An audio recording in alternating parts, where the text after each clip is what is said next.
The year was 1878. The sun beat down mercilessly on the rugged terrain of Serpent Canyon, its rays reflecting off the red rock walls that towered on either side of the narrow passage. Dust clouds billowed behind the lone stagecoach as it rocked violently along the treacherous path.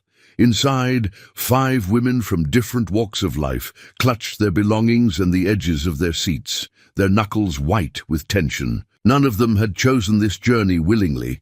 Each wore a wedding dress, though none felt like a bride. Before we jump back in, tell us where you're tuning in from. And if this story touches you, make sure you're subscribed, because tomorrow, I've saved something extra special for you. A crack of thunder split the air, but it wasn't the approaching storm that spelled disaster. It was the sound of the stagecoach's front axle giving way. The driver's panicked shouts were drowned by the terrified screams of the women as the vehicle careened sideways, tumbling down the rocky slope until it came to rest at the bottom of a ravine that no one had ever escaped from alive.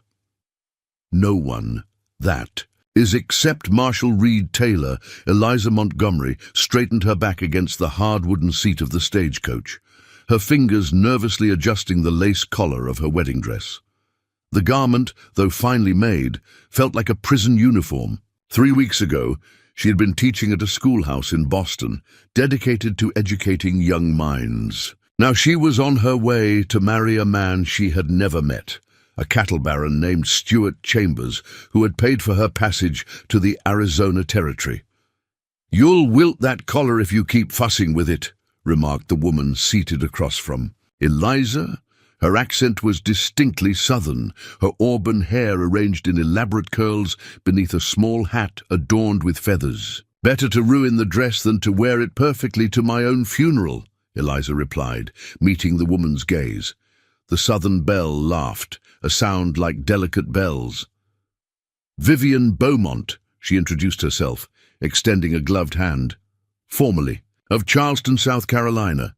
Currently en route to my own execution, it seems." Eliza accepted the handshake. "Eliza Montgomery, Boston." "A schoolteacher, I'd wager," Vivian said, her green eyes sharp with intelligence despite her affected drawl. "You have that look about you." Before Eliza could respond, the stagecoach hit a particularly deep rut, sending all 5 women lurching forward.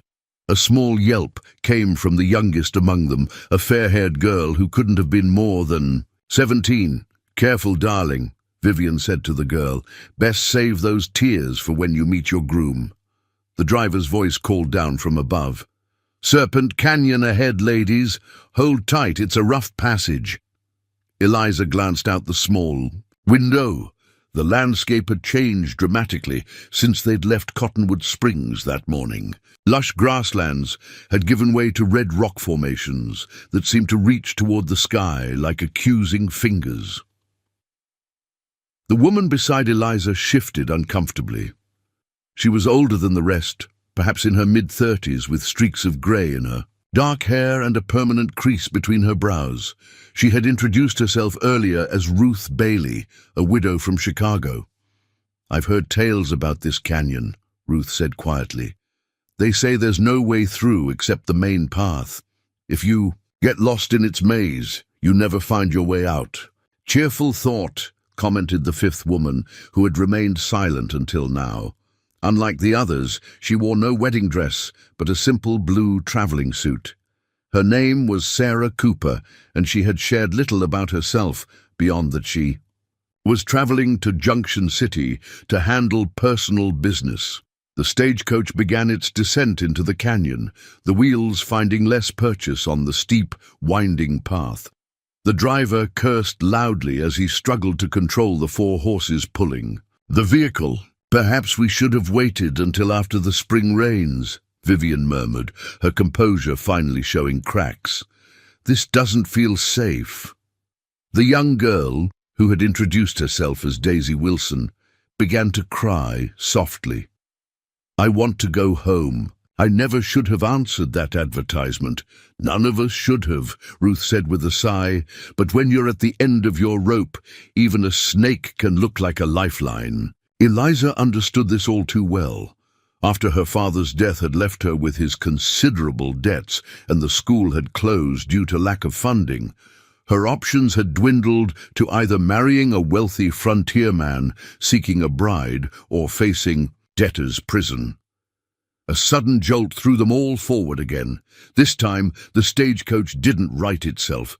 There was a sickening crack as the front axle gave way, and then they were falling, tumbling sideways down the canyon wall. Screams filled the enclosed space as the women were tossed like ragdolls. Eliza felt her head strike something hard, and then darkness closed in. When she opened her eyes, the world was sideways. Pain radiated from her temple, and something warm trickled down her face. Blood. The stagecoach lay on its side at the bottom of a narrow ravine, sunlight filtering through dust clouds that had yet to settle. "Is everyone alive?" Eliza called out, her voice hoarse. Groans answered her. Vivian was sprawled across what had been the side of the coach, now the floor. Her elaborate hairdo had come undone, and her wedding dress was torn at the shoulder.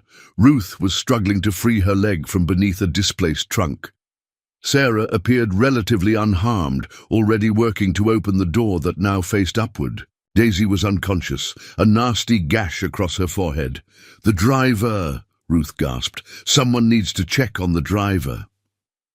Sarah managed to push open the door and pulled herself up and out. Moments later, her face appeared in the opening, grim. "He's dead, broke his neck in the fall." A heavy silence fell over them as the implications set in. They were stranded in one of the most dangerous stretches of territory in the Arizona desert, with no driver, in a broken stagecoach, and no one knew exactly where they were. "The horses?" Eliza asked, hoping for some good news. "2 are dead. The others broke free and ran off," Sarah reported. "We need to get out of here before nightfall. The temperature drops quickly in the desert, and we're not dressed for it." 1. By 1, they climbed out of the wrecked stagecoach. Daisy had regained consciousness, but was disoriented. Ruth's ankle was swollen, possibly broken. They retrieved what belongings they could: a canteen of water, some hardtack, and a small medical kit that the driver had kept under his seat. The canyon walls rose steeply on all sides, the red rock almost glowing in the late afternoon sun. The main trail was visible far above them, but the slope they had tumbled down was too steep to climb, especially with their injuries.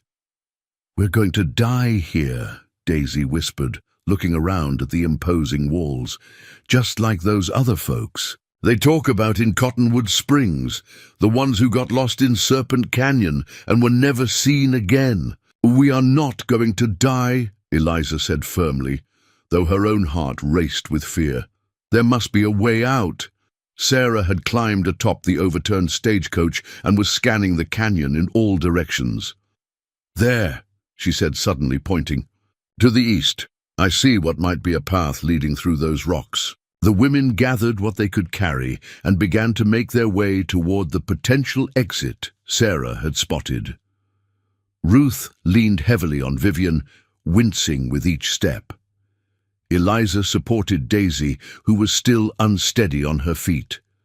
The sun was already beginning its descent toward the horizon, casting long shadows that made the canyon seem even more menacing. "Wait," Ruth called out suddenly, pointing ahead. "There's someone coming." A figure on horseback emerged from between 2 large boulders, approaching them cautiously. As he drew nearer, Eliza could make out a tall man with broad shoulders, his face shadowed by a wide-brimmed hat. He reined in his horse about 20 feet away, one hand resting casually on what Eliza assumed was a pistol at his hip. "Ladies," he called out, his voice deep and rough, as if unused to speaking, "you seem to be in a bit of trouble."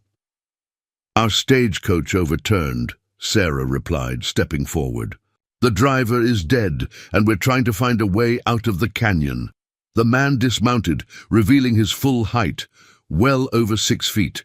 He removed his hat, revealing a weather-beaten face with a strong jaw covered in stubble.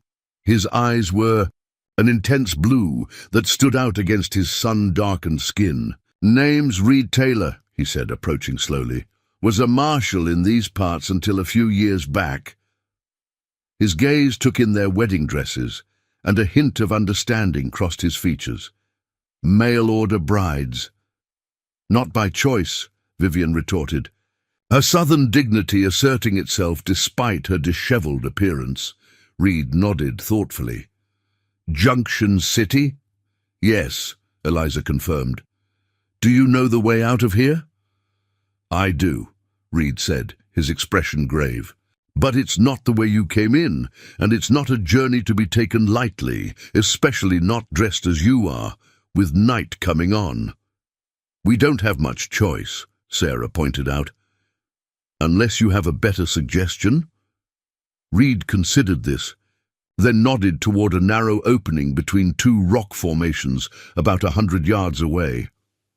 There's a cabin through there, used to be a line shack for the Broken Spur Ranch.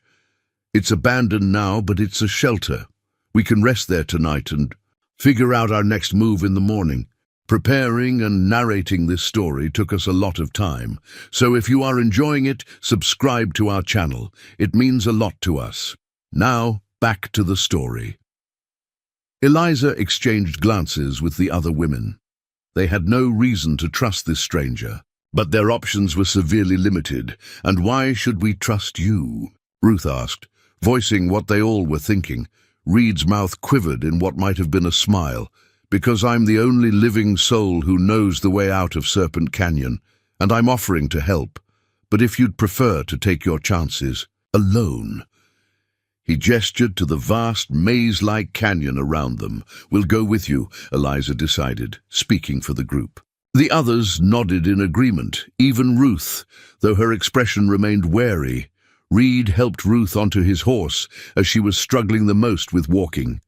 He led them through the narrow passage he had indicated, which opened into a small valley nestled between the canyon walls. True to his word, a small cabin stood under the shelter of an overhanging cliff, weathered but intact. As they approached, Eliza noticed details that suggested the cabin wasn't as abandoned as Reed had claimed. A thin line of smoke rose from the stone chimney, and the small corral attached to one side contained not only Reed's horse but 2 others. You live here, she said, making it a statement rather than a question. Reed paused before answering. For now. Why? Sarah asked bluntly. Why would anyone choose to live in a place that most people can't even escape from? A shadow crossed Reed's face. Maybe because I'm not looking to be found. He helped Ruth down from the horse and led them into the cabin. The interior was sparse but clean, a stone fireplace with a cooking pot, a rough-hewn table with benches, a few shelves with supplies, and a narrow bed in one corner. It's not much, Reed said, but it's dry and defendable. Defendable from what? Daisy asked, her young voice trembling. Reed hesitated before answering. Mountain lions, rattlesnakes, the usual desert hazards, but Eliza caught the quick glance he directed toward the rifle propped by the door, and the way his eyes scanned the canyon outside before he closed the door firmly behind them. He was watching for something, or someone, and it wasn't wildlife. As Reed busied himself stoking the fire and putting water on to boil, the women took stock of their situation. Their fine dresses were torn and dirty, useless for the harsh terrain they found themselves in. They were injured, lost, and at the mercy of a man they knew nothing about. I don't like this, Ruth whispered to Eliza as they sat at the table. A man living alone in a place no one can find. There's a story there, and I doubt it's a pleasant one. We don't have much choice, Eliza reminded her, at least not until morning. Reed returned to the table with steaming cups of coffee. I know you ladies have questions, he said, his voice low, and you deserve answers, given that you're trusting me with your lives. He took a deep breath. 3 years ago, I was the marshal in Junction City. I uncovered evidence that several prominent businessmen were involved in land fraud, stealing property from homesteaders by forging documents, intimidation, even murder. Let me guess, Sarah interrupted. One of those businessmen was Stewart. Chambers. Reed looked surprised. You know him? He's the man I'm supposed to marry, Eliza explained, or at least I was until our stagecoach crashed. Reed's expression darkened. Chambers is the worst of them. He's behind most of the land grabs in the territory. When I tried to bring him to justice, he turned the tables on me. Suddenly, I was the one accused of corruption. There was a price on my head, and the only way to stay alive was to disappear into a canyon no one can escape from, Vivian concluded. Clever. I found a way that's not on any map, Reed said. And a way out, too. I've been living here, gathering evidence, waiting for the right time to clear my name and bring Chambers down. And now 5 women he's paid to have brought to Junction City have literally fallen into your lap, Sarah observed. That can't be a coincidence. Reed shook his head. I don't believe in coincidences, but I do believe in opportunity. A silence fell over the cabin as each woman considered what this meant for her own future. The stagecoach accident might have seemed like a disaster, but perhaps it was something else entirely. A chance at freedom. I never wanted to marry Stewart Chambers, Eliza said finally. I was desperate with no other options. None of us wanted this, Ruth agreed. We were all running from something worse. Or so we thought, Vivian added. Now I'm not so sure. Daisy, who had been quiet, spoke up. Are you saying we could help you against these men? Reed looked at each woman in turn, his blue eyes intense. I'm saying we might be able to help each other. But first, we need to get out of this canyon alive. And that won't be easy, especially since I suspect Chambers might have arranged for your accident in the first place. What? Eliza gasped. Why would he do that? Because none of you are what he's looking for, Reed explained grimly. Chambers doesn't want brides, he wants property. Each of you must have some connection to land he covets, land that would become his once you were legally his wife. The women exchanged shocked glances as they began to piece together their individual stories. Eliza had inherited her father's small ranch adjacent to Chambers' property. Ruth was a widow whose husband had owned water rights that Chambers had been trying to buy for years. Vivian's family plantation had valuable mining rights. Daisy's father had homesteaded a strategic pass between 2 territories, and Sarah wasn't dressed as a bride at all. You're not one of the brides, Reed said to her, his eyes narrowing. Who are you really? Sarah straightened her spine, meeting his gaze unflinchingly. I'm Sarah Cooper, United States Deputy Marshal. I've been investigating Stewart Chambers for the past year, building on the evidence you gathered before you disappeared, Marshal Taylor. The revelation stunned everyone into silence. Then Reed began to laugh, a rusty sound as if long unused. Well, I'll be damned, he said finally. I think our odds just improved considerably. Outside, the sun had set, plunging Serpent Canyon into darkness. Somewhere in the distance, a coyote howled, a lonely, haunting sound that echoed off the canyon walls. Inside the cabin, 5 women who had been on their way to loveless marriages of convenience and 1 man who had been hiding from his past began to form a plan that would change all their futures. The night would be long, and the journey ahead dangerous. But for the first time since the stagecoach had tumbled into the ravine, there was hope. Dawn broke over Serpent Canyon, painting the red rock walls with golden light. Inside the cabin, plans had been made through the night. Reed had provided the women with more practical clothing, worn trousers, cotton shirts, and sturdy boots he'd collected over the years. The wedding dresses lay discarded in a pile, a symbolic shedding of their former fates. The path out is treacherous, Reed explained as he spread a hand-drawn map across the table. There's a reason they call this place Serpent Canyon.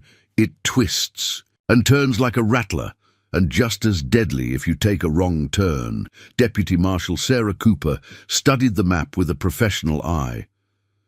And you're certain Chambers doesn't know about this route? As certain as I can be, Reed replied. They found it by accident while tracking a mountain lion that had been preying on cattle. The entrance is hidden behind a waterfall that only flows after the spring rains. Which explains why you waited to leave, Eliza observed, securing her hair. Beneath a wide-brimmed hat, you needed the waterfall as cover. Reed nodded approvingly at her quick understanding. The route will take us north, away from Junction City. We'll emerge near Crow Creek, about 3 days' ride from the territorial capital, where we can present our evidence to the governor, Sarah added. If we can prove the connection between Chambers and the other businessmen involved in the land fraud, we can stop them before they claim any more victims. Mercer, Reed whispered, his voice tight with barely controlled anger. The false deputy held up his hand, signaling the others to halt.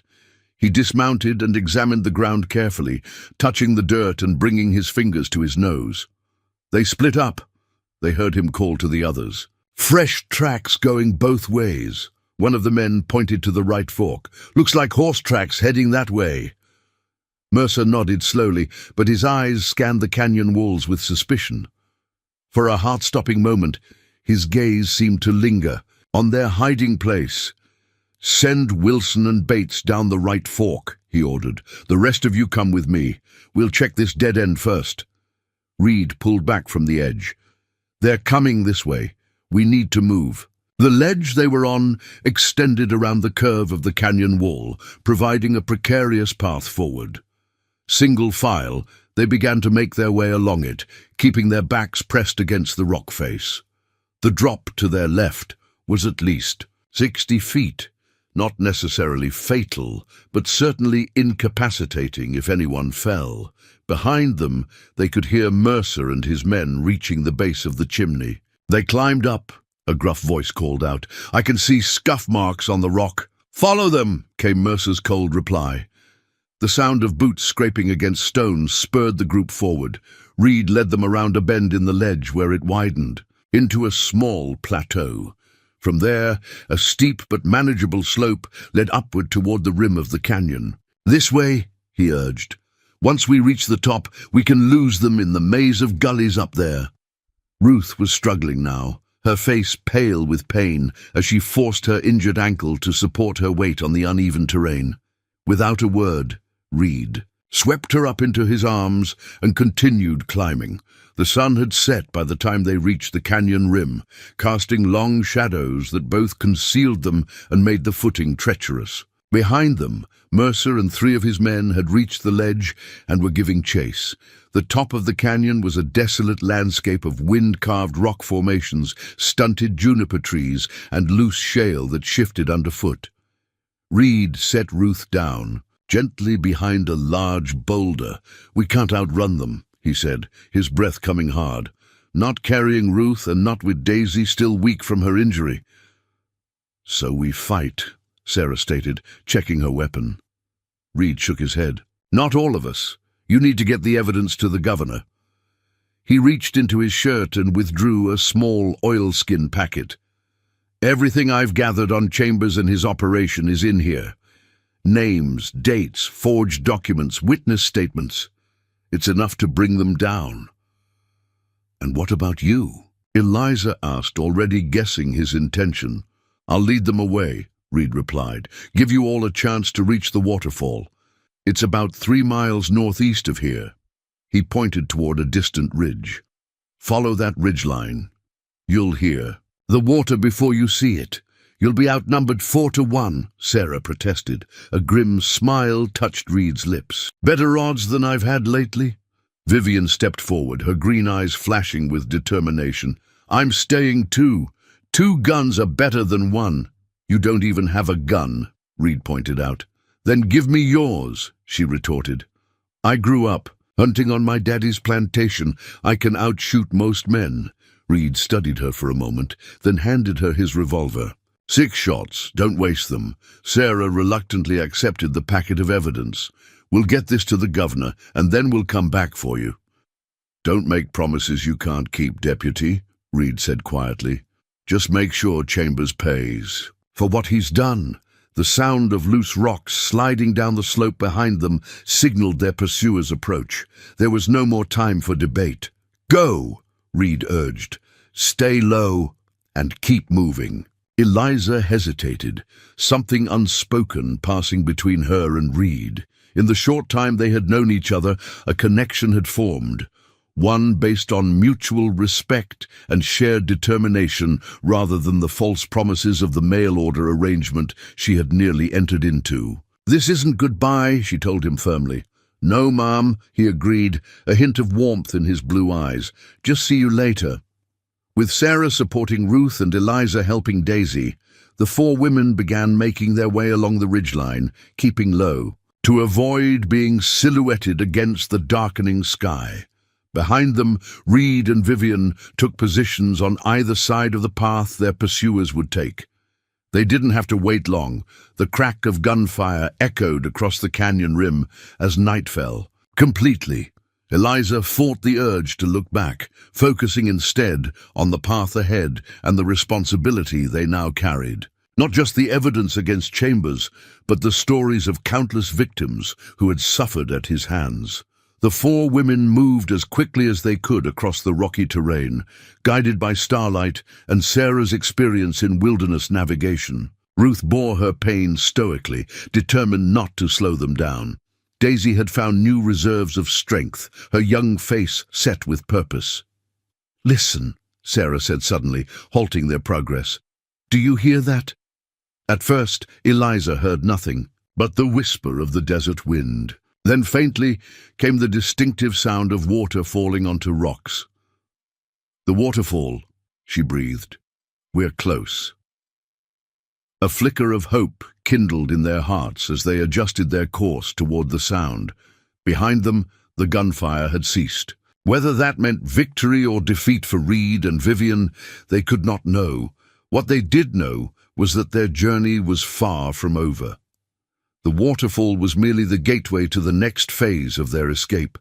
Beyond it lay miles of wilderness, hostile terrain, and the formidable task of bringing a powerful, corrupt man to justice.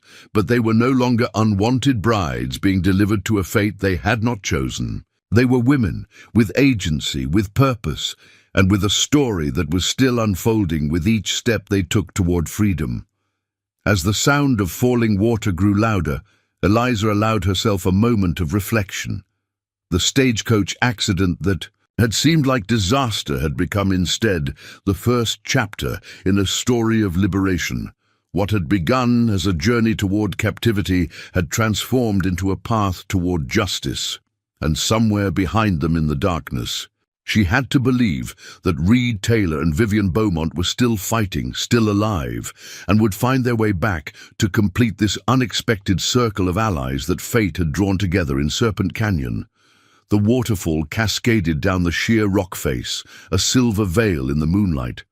Behind it, just as Reed had described, was a narrow opening barely visible through the curtain of water.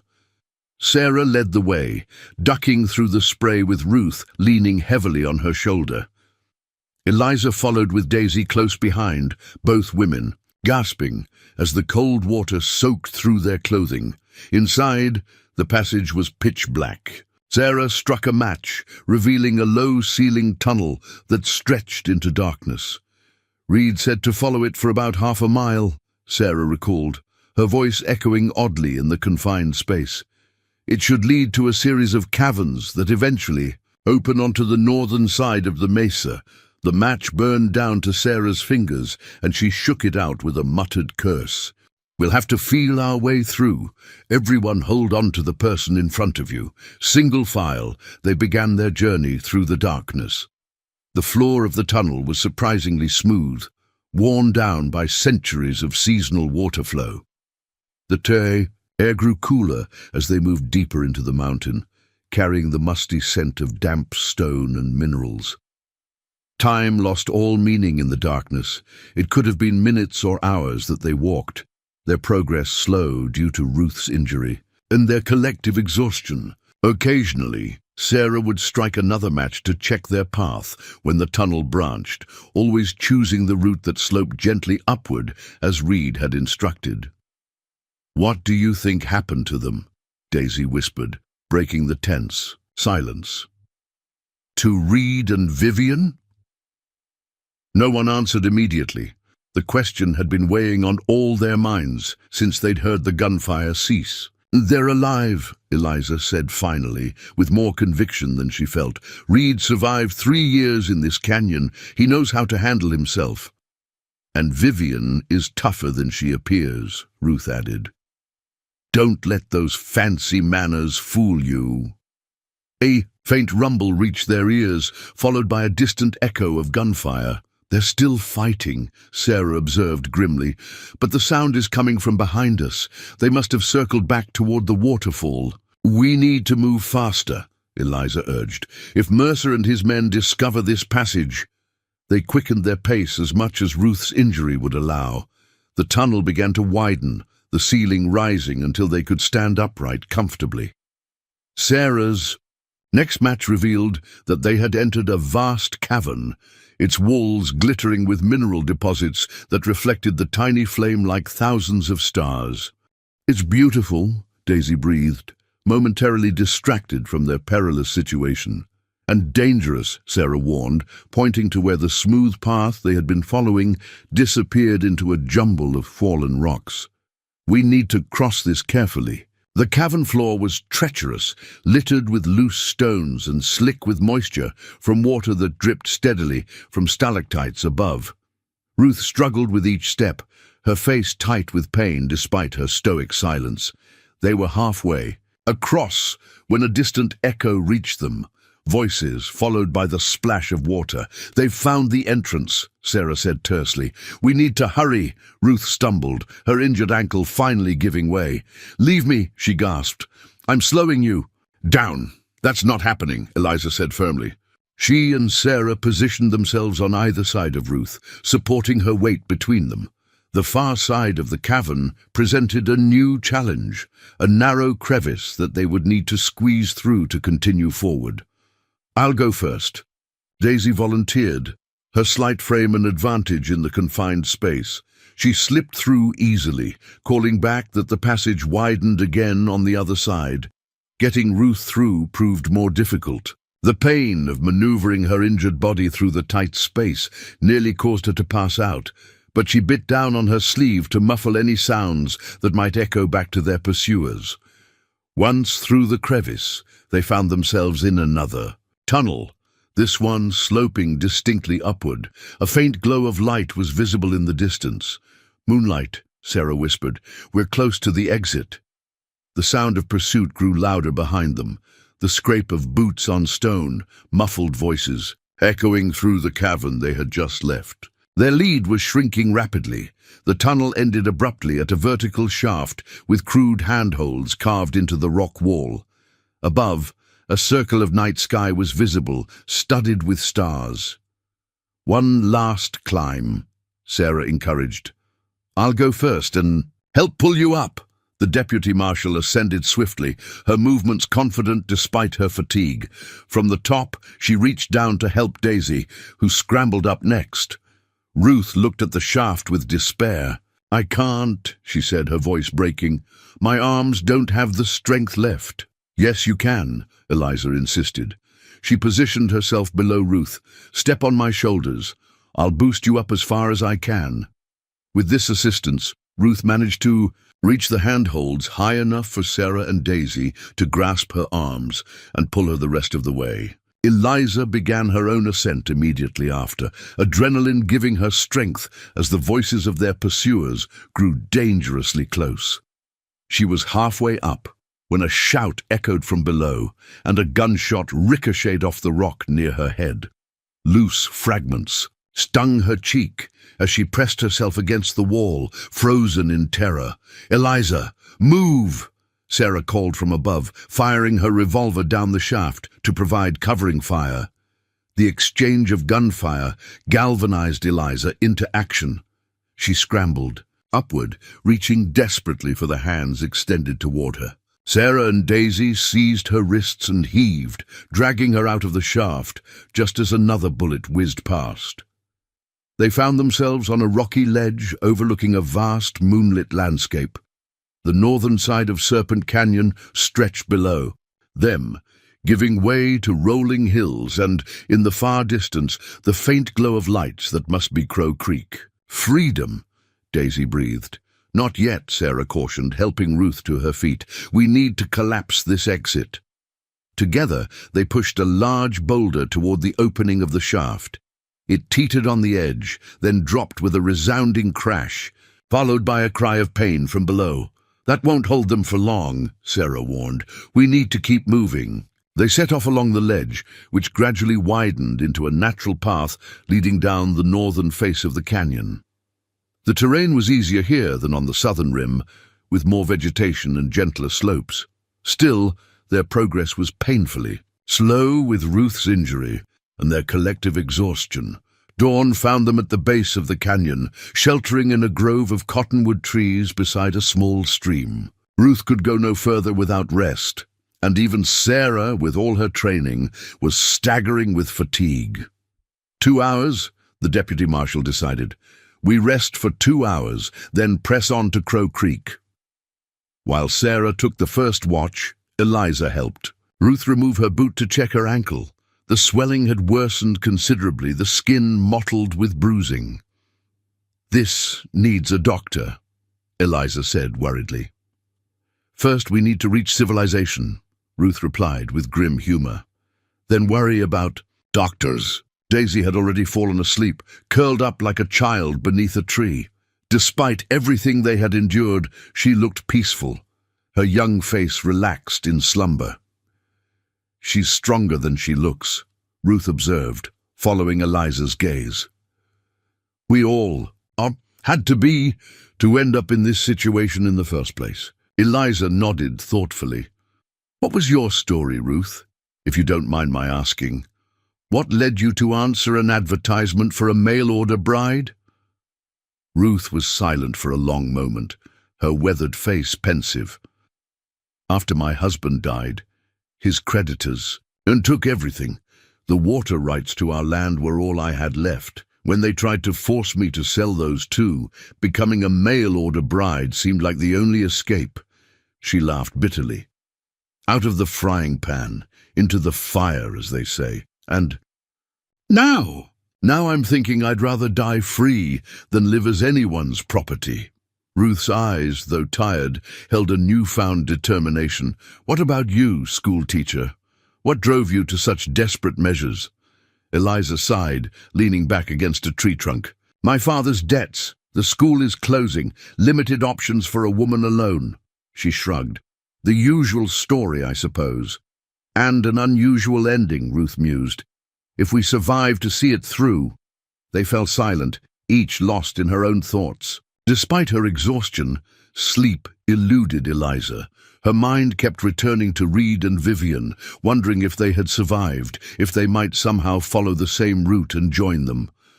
A rustling in the underbrush jolted her fully awake. Sarah was on her feet instantly, weapon drawn. "Don't shoot, deputy," came a familiar southern drawl, "though I must say I've looked better for social calls." Vivian emerged from the trees, her clothing torn and dirty, a nasty cut above her right eye. But she was smiling, that indomitable spirit still evident in her posture despite her obvious exhaustion. "Vivian!" Daisy cried, awakened by the commotion. She rushed to embrace the southern woman. "You're alive!" "Indeed I am, sugar," Vivian replied, returning the hug with genuine affection. "Takes more than a few ruffians to put this bell in the ground." "Reed?" Eliza asked, her heart in her throat. Vivian's smile faltered. "He was right behind me when we reached the waterfall. He told me to go ahead while he collapsed part of the tunnel to slow down the pursuit." She glanced back toward the canyon. "He should have caught up by now." A heavy silence fell over the group. The implication was clear. Either Reed had been captured or worse. "We can't go back," Sarah said firmly, though compassion softened her professional tone. "He knew the risks. Our priority has to be getting this evidence to the governor." "And if he's been taken alive?" Eliza challenged. "What then?" "Then Chambers will want to make an example of him," Sarah replied grimly. He'll take Reed back to Junction City for a public execution, a warning to anyone else who might stand against him. Then we don't go to the governor, Eliza decided. Not yet. We will go to Junction City. Sarah stared at her in disbelief. That's exactly where Chambers is expecting you to. It's walking into the lion's den. Precisely, Eliza countered. He's expecting brides, not spies. We arrive as planned, play our parts, and find Reed. It's insane, Ruth said, but there was a glint of admiration in her eyes. And it might just work, Vivian nodded slowly. I'm in. I owe that man my life. Daisy straightened her shoulders. Me too. They all looked to Sarah, whose expression had shifted from shock to thoughtful calculation. It would put us in position to gather more evidence, she admitted. And there's a federal marshal stationed in Junction City who can help us once we're there. She sighed. But the risk is enormous. So is the reward, Eliza pointed out. Justice for Reed. Justice for all the people Chambers has harmed. And our freedom. After a moment's deliberation, Sarah nodded. We'll need a story to explain our late arrival and altered appearance. The truth, with modifications, Ruth suggested. Our stagecoach did overturn. We were rescued by a passing traveler who helped us reach Crow Creek. From there, we hired new transportation to Junction City. And Reed? Vivian asked. A stranger who helped us and continued on his way, Sarah decided. No name, no description that could be traced back to him. Eliza felt a surge of determination. The plan was dangerous, perhaps foolhardy, but it felt right. They had come too far, endured. Too much to abandon Reed now. We should move, Sarah said, checking her timepiece. Crow Creek is still a day's journey on foot. They set off as the sun climbed higher in the sky, their new purpose lending strength to their tired bodies. Even Ruth seemed rejuvenated by their decision, though she still required assistance to walk. By midday, they had left the rocky terrain of the canyon behind and were making good progress across open grassland.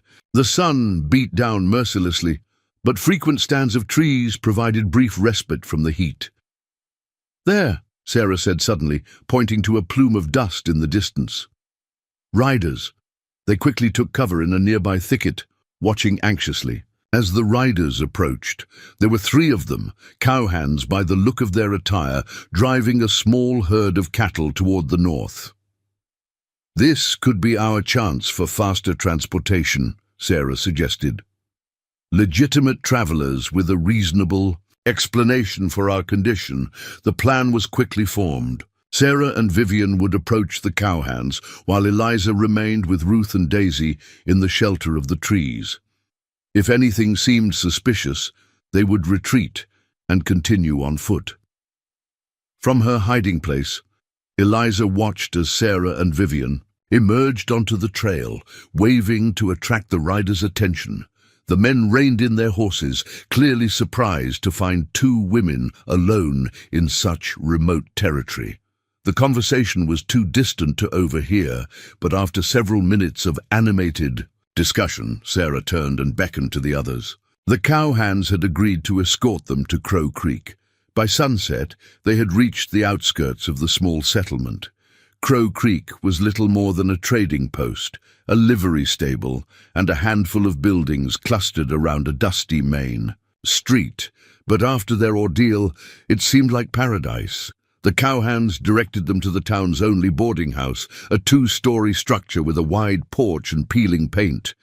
The proprietress, a stout woman named Mrs. Holloway, took one look at their bedraggled appearance and ushered them inside with motherly concern.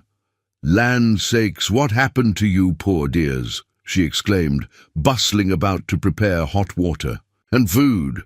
Sarah explained their modified version of events, while Mrs. Holloway clucked sympathetically and sent for the town doctor to attend to Ruth's ankle. "Junction City, you say?" the woman remarked as she poured cups of strong tea.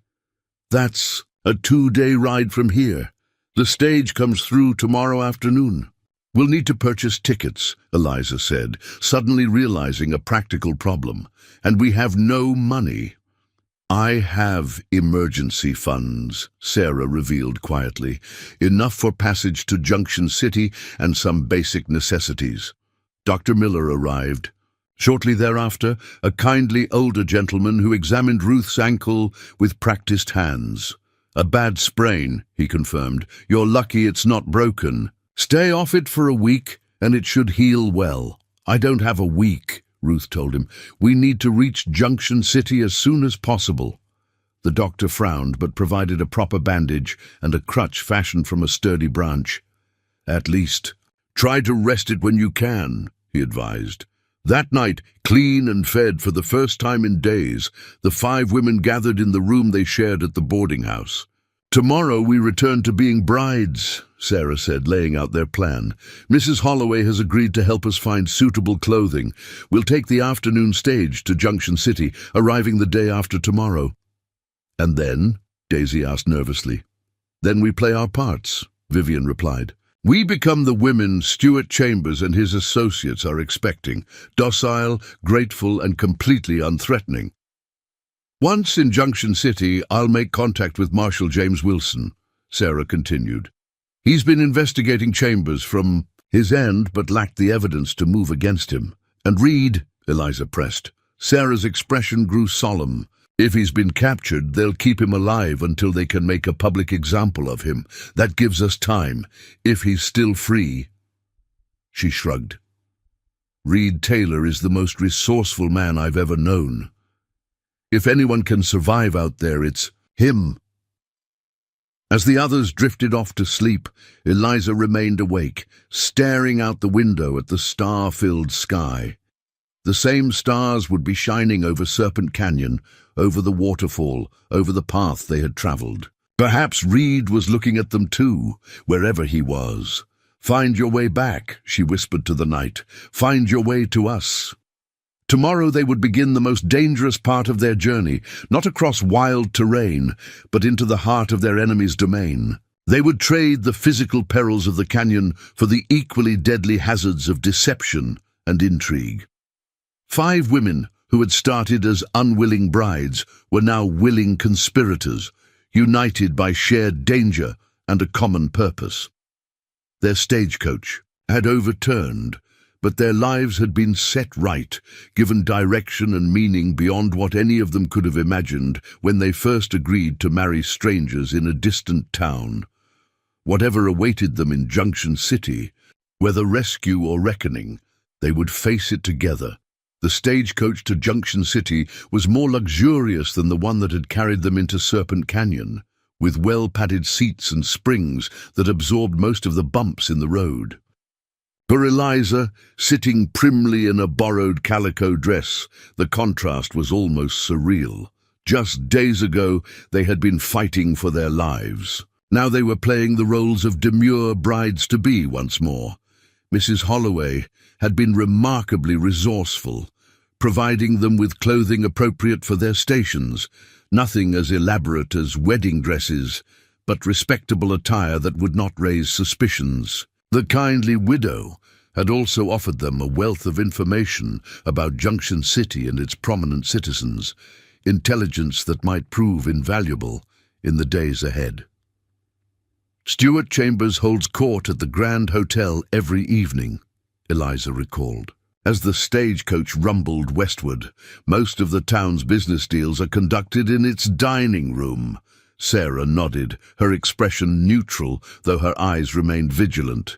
She had transformed herself as completely as the others, trading her practical clothing for a conservative traveling suit. Only the slight bulge beneath her jacket, where her revolver rested in a shoulder holster, hinted at her true identity. Thomas. Blackwood owns the bank, Ruth added, consulting the mental inventory they had compiled. Henry Walsh controls the mining interests, and Judge Elliot Wilson presides over the territorial court. All in Chambers' pocket, Vivian commented, absently adjusting the bandage covering her forehead injury. She had explained it as a result of the stagecoach accident, a story that fit neatly into their fabricated narrative. Daisy remained quietest. Among them, her youthful face pinched with anxiety. Of all of them, she had the most difficult role to play. Her intended groom was Chambers' own nephew, a young man named Michael Chambers, who, according to Mrs. Holloway, had a reputation for cruelty that rivaled his uncle's. "Remember," Sarah said softly as the stagecoach crested a hill, revealing Junction City spread across the valley below. "We have allies here. Marshal Wilson has been building a case against Chambers for months. Once I make contact with him, we'll have official support." Eliza wasn't entirely reassured. Their plan hinged on so many uncertainties: Reed's fate, the marshal's discretion, their own ability to maintain their deception. One misstep could prove fatal for all of them. Junction City was larger than she had expected, a proper town rather than the frontier outpost she had imagined. Wooden sidewalks lined the main street, connecting an impressive array of businesses. A general store, a milliner's shop, a gunsmith, 2 saloons, and the imposing Grand Hotel that dominated the far end of the thoroughfare. The stagecoach came to a halt before the hotel, where a small delegation awaited their arrival. At its center stood a tall, broad-shouldered man with silver-streaked black hair and a neatly trimmed beard. His clothing spoke of wealth and influence. A tailored suit, a gold watch chain draped across his vest, boots polished to a high shine. "Stuart Chambers," Sarah murmured, "and that's Thomas Blackwood beside him." As the driver opened the stagecoach, Eliza composed her features into an expression of weary gratitude, a bride who had endured hardship but remained committed to her future. It was not entirely a fiction. She had indeed survived an ordeal, but her commitment was to justice, not matrimony. Chambers stepped forward, offering his hand to assist them from the coach. "Ladies," he greeted them, his voice as smooth and rich as expensive whiskey. "We had begun to fear the worst.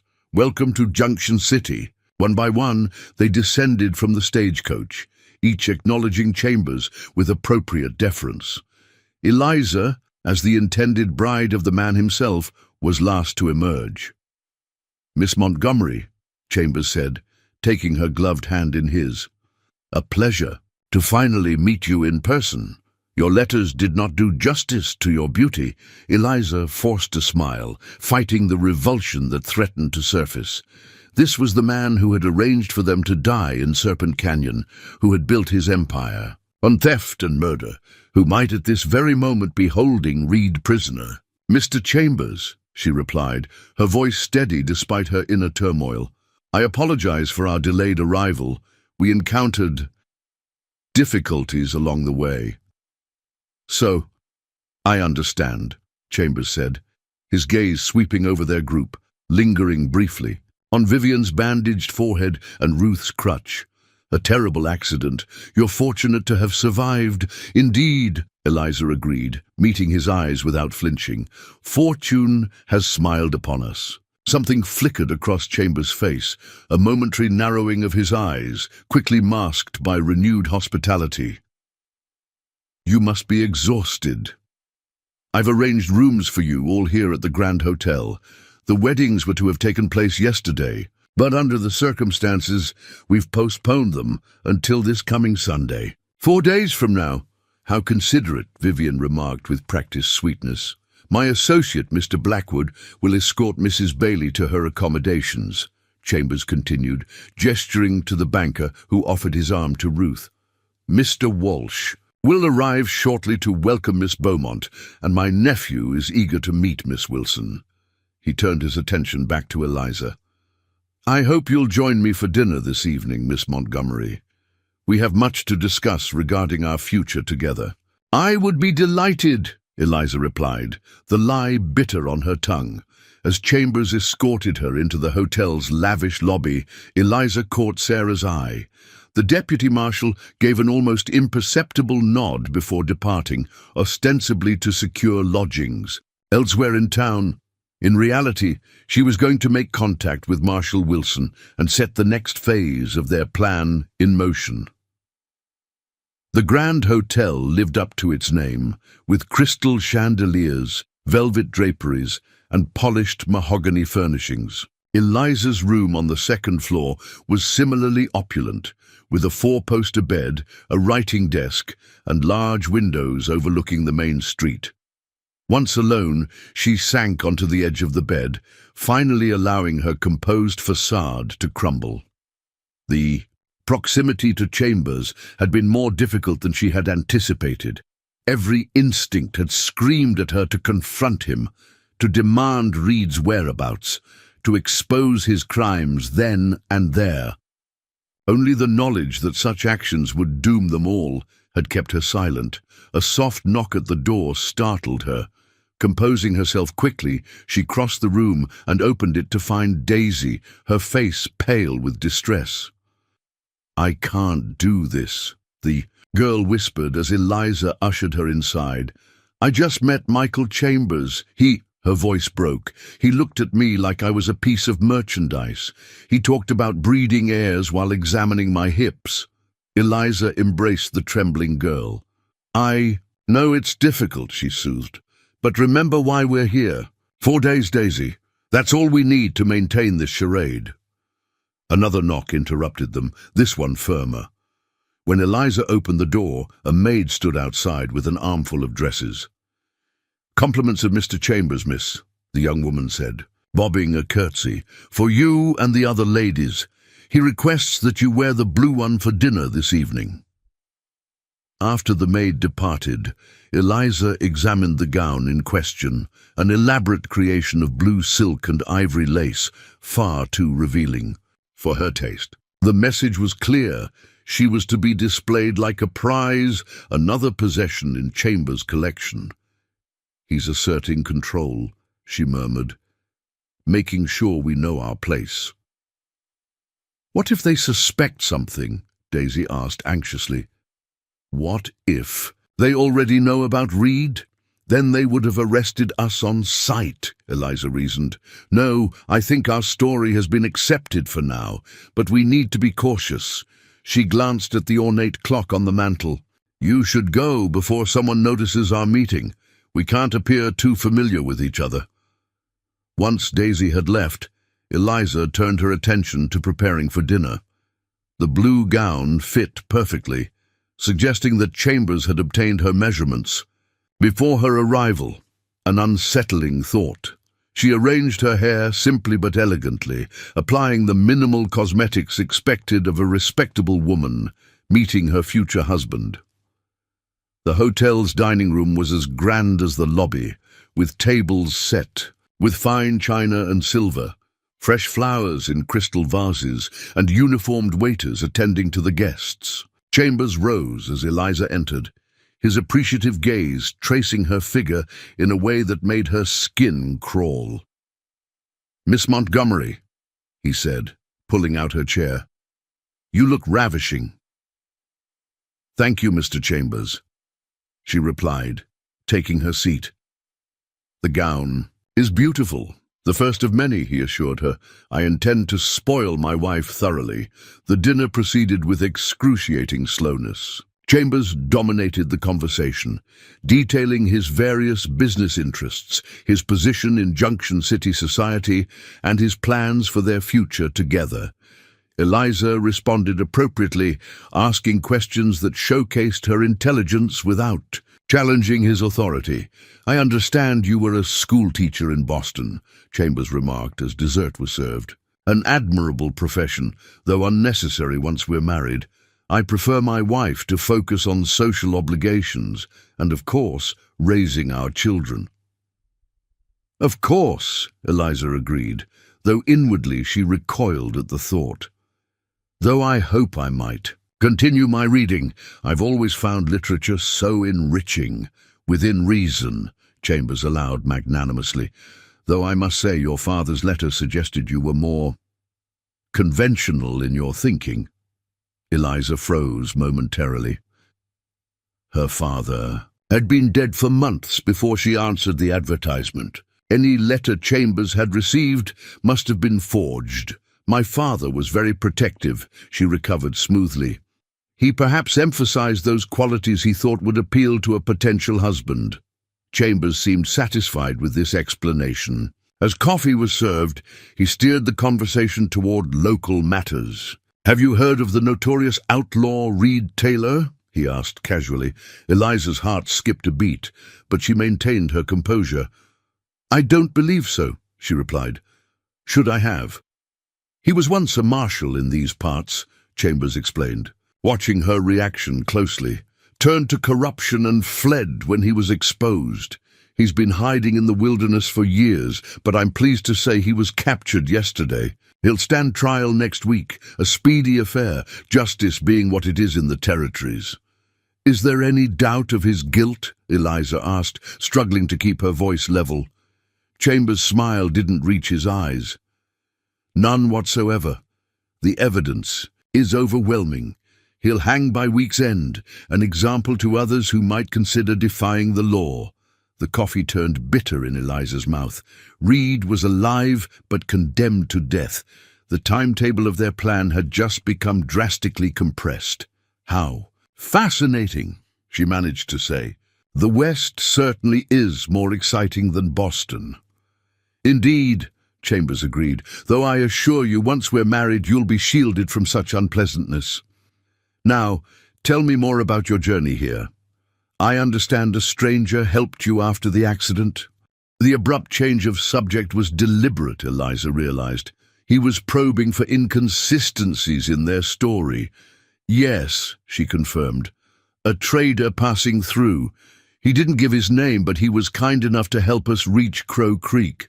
We never would have survived without his assistance." "How fortunate," Chambers mused. "I must remember to thank this mysterious benefactor, should our paths ever cross." The threat beneath his words was barely veiled. Eliza smiled and took another sip of her coffee, praying her face betrayed none of her fears. After dinner, Chambers escorted her back to her room, pausing at her door. For one horrifying moment, Eliza thought he might try to kiss her. Instead, he lifted her hand to his lips. "Until tomorrow," he said. "Perhaps you'd join me for a tour of the town? I'm eager to show off my future wife to Junction City society." "I'd like that," Eliza lied. "Good night, Mr. Chambers." Once safely inside her room, Eliza sagged against the door, trembling with suppressed emotion. Reed was alive but scheduled to hang. They had mere days to save him and expose Chambers' corruption. A soft tapping at her window startled her. Drawing back the curtain cautiously, she was surprised to see Sarah perched on the narrow ledge outside. Eliza quickly opened the window to admit the deputy marshal. "We have a problem," Sarah said without preamble. "Marshal Wilson is dead, shot in the back 3 days ago, supposedly by bandits. His replacement is a man named Fletcher, Chambers' creature through and through. Reed is here," Eliza countered. "Alive, but scheduled to hang after a sham trial next week." Sarah's expression turned grim. "Without Wilson, we've lost our official support. The evidence won't matter if there's no one honest to present it to. Then we need to adapt," Eliza insisted. "Find another way." A soft knock at the door interrupted their conversation. Sarah quickly concealed herself in the wardrobe as Eliza opened the door to find a hotel maid. "Begging your pardon, miss," the young woman whispered, glancing nervously down the hallway. "But there's someone who needs to speak with you. About Marshal Taylor." Eliza studied the maid's face, looking for signs of a trap. "Who?" "My brother, miss. He's a deputy at the jail. Says it's urgent." After a moment's consideration, Eliza nodded. "Where and when?" "The livery stable. Midnight," the maid replied. "Come alone," he says. After the maid departed, Sarah emerged from hiding. "It could be a trap," she warned, "or it could be our only chance to help Reed," Eliza countered. "I have to go." "Not alone," Sarah insisted. "I'll cover you from the shadows." As midnight approached, Eliza changed from the silk gown into the simpler dress she had arrived in. The streets of Junction City were quiet. Most establishments closed except for the saloons, which still spilled light and raucous laughter into the night. The livery stable was dark and silent, smelling of hay and horses. Eliza entered cautiously, one hand on the small Derringer pistol concealed in her pocket, Reed's pistol, which she had carried since their separation. "Hello," she called softly. A match flared in the darkness, illuminating the face of a young man in a deputy's uniform. He lit a lantern, adjusting the flame to provide minimal light. "You're the school teacher?" he asked, his voice low and tense. "The one meant to marry Chambers?" Eliza nodded. "You have information about Marshal Taylor? They're going to kill him. Tonight," the deputy said bluntly. "Chambers gave the order an hour ago. They're calling it an escape attempt." Eliza's blood ran cold. "When?" "2 hours from now, when the town's at its quietest. They'll take him out the back of the jail, shoot him in the alley, claim he tried to run." The young man's face was tight with disgust. "It ain't right. Taylor was a good marshal. Everyone knows Chambers framed him." "Why are you telling me this?" Eliza asked, though she already suspected the answer. "My sister works at the hotel. She overheard you talking about Taylor with that other woman. Figured you might be here to help him." He paused, then added, "And I owe him. He saved my life once, back when he was marshal. Never forgot that." "How many guards tonight?" "Just 2, me and Fletcher. But Fletcher's as corrupt as they come. He won't be easily distracted." Eliza's mind raced. What if there was a disturbance elsewhere in town, something that required the marshal's attention? The deputy considered this. Could work. Fletcher's afraid of Chambers, but he's also afraid of looking incompetent. A big enough problem would draw him out. "Can you get a message to my friends, the other women who arrived with me?" "My sister can." The plan formed quickly. Vivian, with her theatrical talents, would create a diversion at one of the saloons, something involving enough commotion to require law enforcement intervention. Meanwhile, Ruth and Daisy would secure horses for their escape. Sarah would cover Eliza as she and the sympathetic deputy freed Reed. 2 hours, Eliza confirmed. "Be ready." The deputy nodded.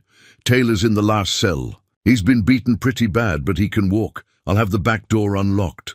As Eliza turned to leave, he called after her softly.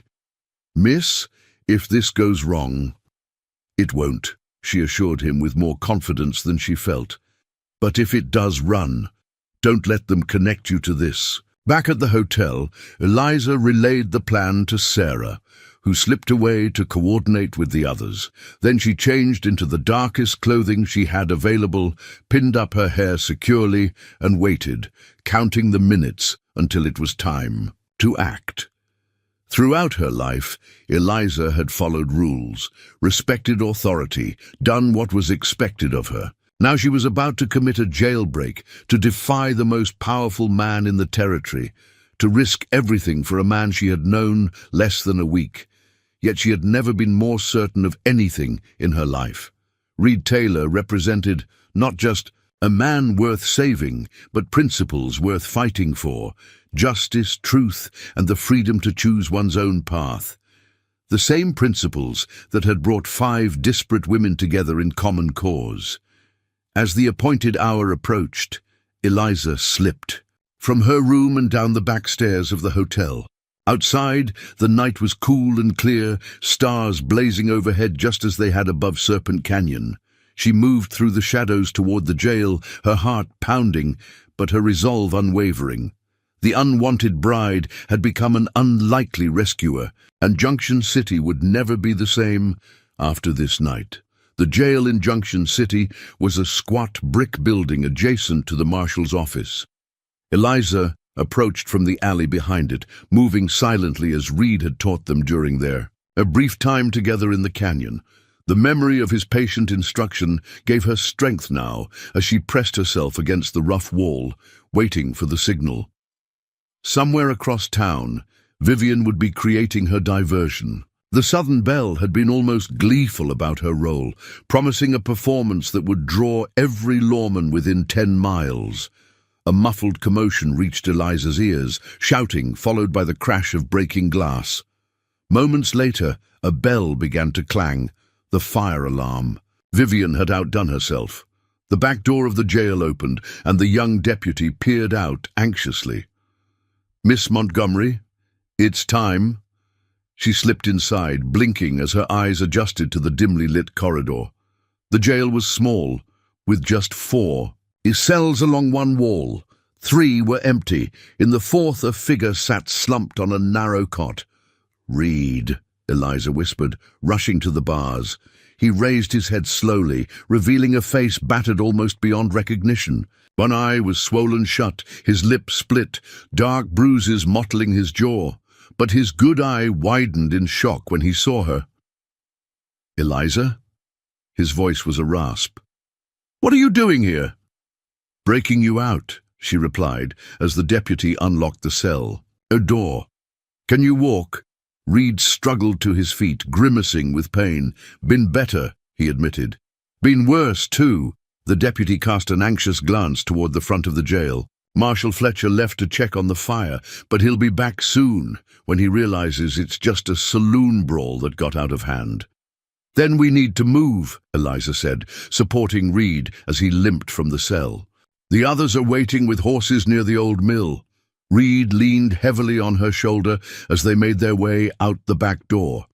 The alley was still clear, but the commotion from the main street had intensified. Shouts, running footsteps, and Vivian's voice rising dramatically above the din. "That's quite a distraction," Reed observed, his breath coming in pained gasps. "Vivian has a talent for theatrics," Eliza explained as they shuffled toward the end of the alley. The deputy followed them, nervously checking over his shoulder. "I'll head to the front once you're clear," he said. "Draw Fletcher away if he returns too soon." Reed paused, turning to the young man. "Thank you, Billy.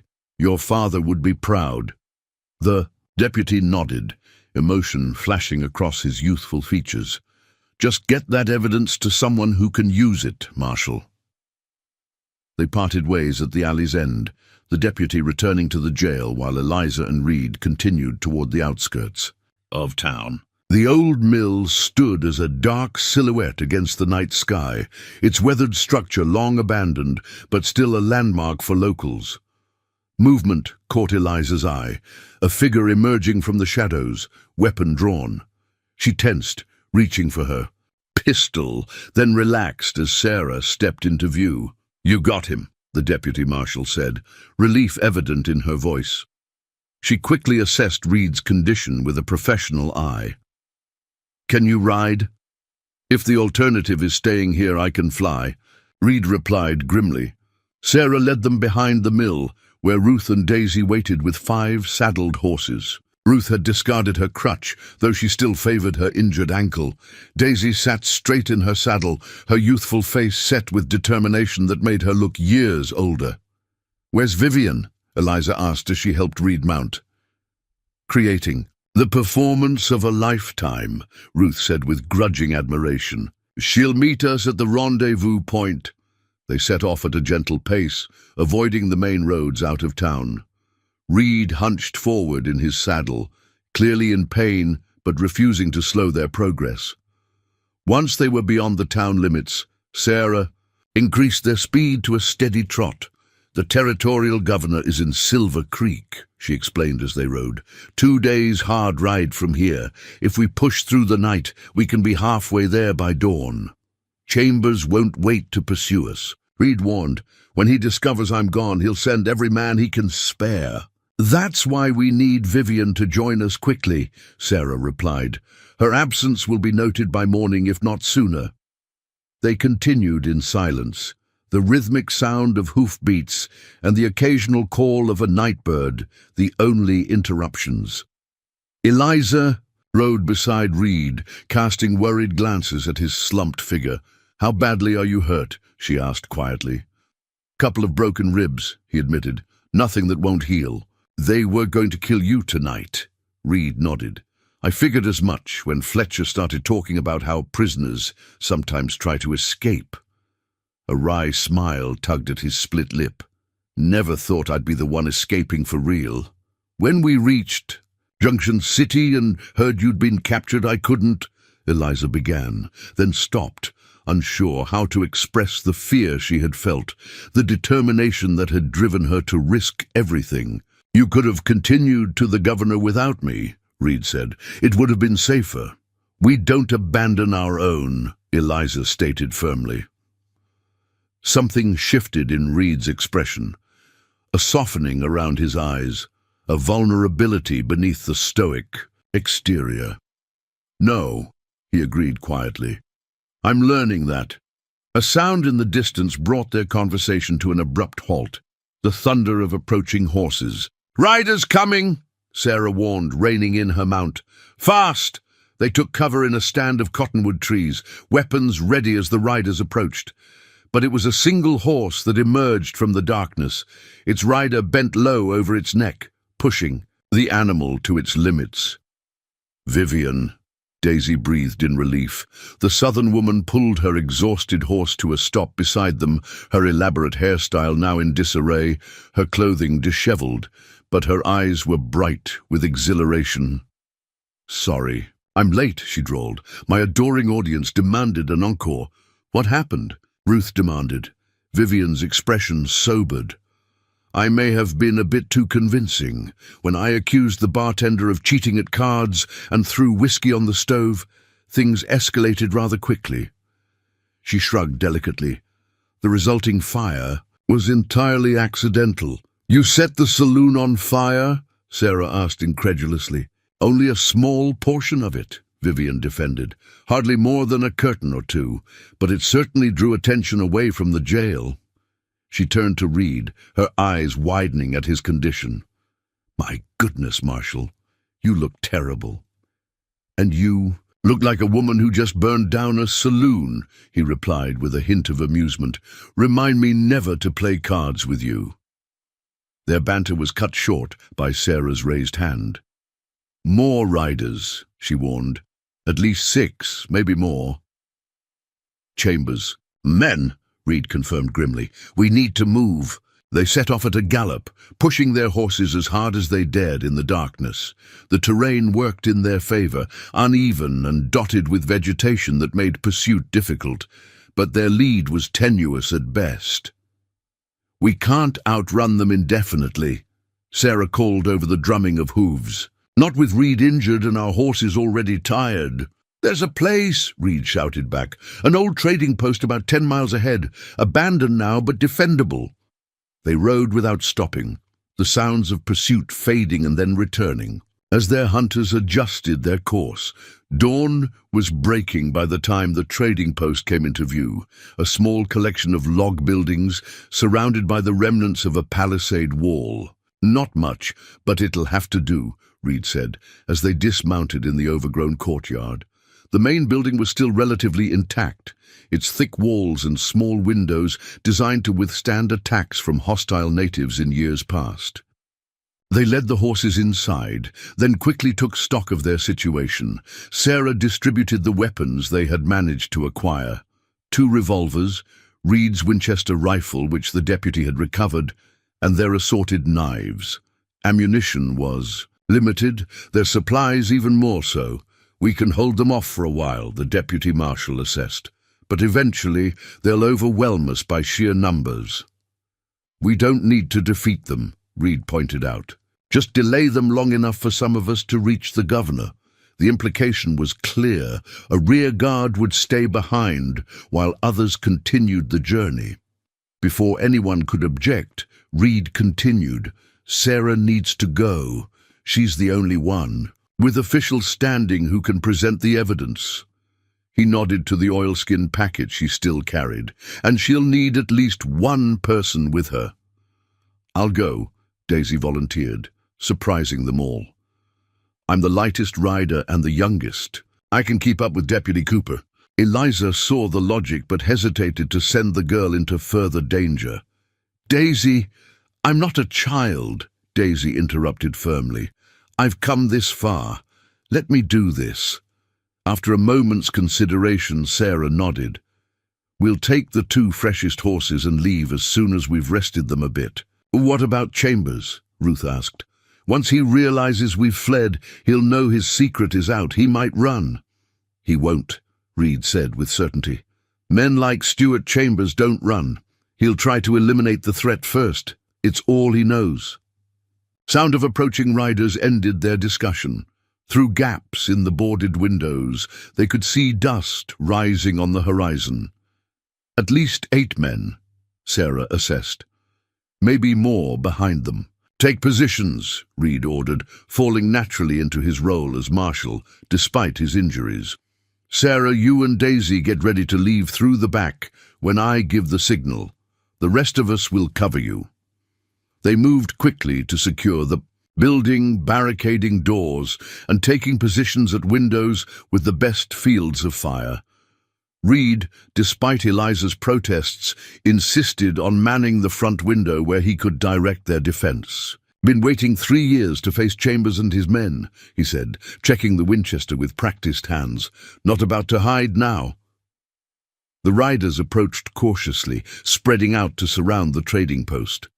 At their center rode a man Eliza, recognized immediately, Stuart Chambers, his elegant attire replaced by practical riding clothes, his face hard with anger. "Reed Taylor," he called out, "I know you're in there. Surrender now, and I'll let the women live." "That's mighty generous of you, Stuart," Reed shouted back, "especially considering you arranged for them to die in that canyon." Chambers' expression darkened. "Those women are my property. They signed contracts. Contracts obtained through fraud," Reed countered. "Just like everything else you've stolen." The exchange was buying time for Sarah and Daisy to prepare for their departure. Through a rear window, Eliza could see them quietly saddling the 2 strongest horses, keeping low to avoid being spotted. "I'm offering you 1 chance, Taylor," Chambers called. "Come out now, or we burn you out." Reed's response was a rifle shot that knocked the hat from Chambers' head. The businessman ducked, then gestured to his men. They dismounted and took cover, rifles raised. "Get ready," Reed warned, as their opponents spread out to surround the building. "They'll try to approach from multiple directions." The first volley of shots splintered wood and shattered the few remaining panes of glass. Eliza and the others held their fire, conserving ammunition for when targets presented themselves clearly. A movement to the left caught Eliza's eye. 2 men attempting to reach the side door. She took careful aim with her derringer and fired. 1 man fell, clutching his leg. The other retreated hastily. "Good shot," Reed approved from his position. "Sarah, Daisy, now's your chance. Go out the back while they're focused on us." The 2 women slipped out through a rear window, keeping low as they made their way to the waiting horses. Eliza caught a glimpse of them mounting up before they disappeared into the trees behind the trading post. "2 riders fleeing to the east," one of Chambers' men shouted. "Let them go," Chambers ordered. "They won't get far. Our priority is Taylor." The assault intensified, bullets thudding into the log walls with increasing frequency. Reed returned. Fire methodically, each shot finding its mark with deadly precision despite his injuries. "I count 6 men left," he reported, "plus Chambers." 7-4, Ruth observed dryly. "I've faced worse odds at the ladies' auxiliary meetings." Vivian laughed, the sound incongruously light amidst the gunfire. "Ruth Bailey, I do believe there's a sense of humor beneath that stern exterior." A crash from the rear of the building cut short their banter. "They've broken through the back wall," Eliza warned. Reed immediately repositioned them, Vivian to cover the new breach, Ruth to watch the side windows, Eliza to remain at the front with him. "When this is over," he said quietly as they waited for the next assault, "what will you do?" The question caught Eliza by surprise. "I hadn't thought that far ahead," she admitted. "Return to teaching, perhaps, if any school will have me after this scandal." "You could stay in the West," Reed suggested. "It needs good teachers and women with courage." Before Eliza could respond, A volley of shots peppered the front of the building. Reed fired back, then suddenly stiffened, a grunt of pain escaping. His lips. Reed? Eliza moved to his side, horrified to see fresh blood spreading across his shirt. "You're hit." "Just a graze," he insisted, though his pallor suggested otherwise. "Keep firing. We need to hold them off as long as possible." From the rear of the building came the sound of splintering wood, followed by Vivian's warning shout and 2 quick pistol shots. The breach had been forced. "Fall back to the inner room," Reed ordered, supporting himself against the wall as he moved. The trading post's central chamber had thicker walls and no windows, a last refuge in case of attack. The 4 defenders retreated there, securing the heavy wooden door behind them. "How long do we need to hold out?" Ruth asked, reloading her revolver with ammunition Vivian passed to her. "Sarah and Daisy have at least a 2-hour head start," Reed calculated. "If they can maintain their pace, they'll reach Silver Creek by tomorrow morning." "And if Chambers has men watching the trails?" Eliza questioned. Reed's expression was grim. "Then we'd better make sure he doesn't have men to spare." The door shuddered under heavy impact, Chambers' men attempting to break through with an improvised battering ram. The wood was solid, but it wouldn't hold forever. "We need a new plan," Vivian stated, her usual drawl absent in the face of their dire circumstances. "Something they won't expect." Reed nodded slowly, his tactician's mind still, sharp despite his injuries. "Chambers wants me. The rest of you are secondary targets." He met each of their gazes in turn. "If I surrender, create a distraction, you 3 might have a chance to escape." "Absolutely not," Eliza said firmly. "We didn't break you out of jail, just to hand you back to them. And I'm not spending another night in this corset just to run away now," Vivian added with determined humor. Ruth examined the room thoughtfully. There might be another way. She pointed to a trapdoor in the floor that had been partially hidden by debris. Root cellar, most likely. Might lead somewhere. Reed crossed to the trapdoor and lifted it cautiously. A ladder descended into darkness below. "Worth a look," he decided. "Vivian, can you investigate while we hold the door?" The southern woman nodded and climbed down nimbly. The pounding on the door intensified, wood splintering at the edges. "They'll be through in minutes," Eliza observed, positioning herself beside Reed at the door, both their weapons trained on the widening cracks. Vivian's head reappeared through the trapdoor. "There's a tunnel," she reported excitedly. "Looks like it might lead outside the palisade. Probably an escape route for the original traders." "Perfect," Reed said. "Everyone down now. I'll hold them off while you... If you finish that sentence with, 'while you escape without me, I will shoot you myself,'" Eliza interrupted fiercely. "We go together or not at all." The door splintered further, a gap appearing wide enough to see the men outside. A rifle barrel poked through, and Ruth promptly shot it from the hands of its owner. "Well done," Vivian approved. "Now both of you, down the ladder. Reed and I will be right behind you." Ruth descended first, moving awkwardly but determinedly despite her injured ankle. Eliza hesitated, reluctant to leave Reed in his wounded state. "Go," he urged. "I'm right behind you. I promise." The sincerity in his blue eyes convinced her. Eliza climbed down the ladder into the cool darkness of the root cellar. A narrow tunnel extended from one wall, barely tall enough for a person to crawl through.